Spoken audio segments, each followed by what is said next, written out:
Hi everyone welcome to it an a day. तो मु morning रे सकाळे टिके खरारे छत उपरे बसଥିଲି तापरे होची आसला पर गोटे चिया गरम पानी रे चिया सीड और लेंबू पकई पीथली तापरे होची एटा ओट्स रो होची मो पोहा बनैथली तापरे मु लंच कर सला पर एटी बाहरथली मूवी देखिबा पई तो पुष्पा 2 पड़ची तो ता पई म रेडी होची चलंत।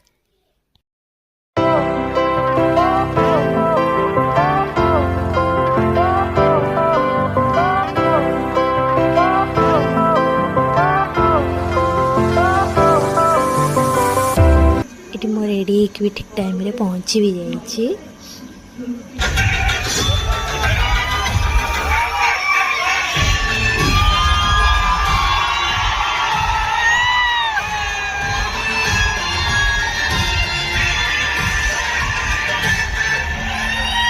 तापरे मो घर को आसला लिट्टी चका बनैथली तापरे ताको खाइथली।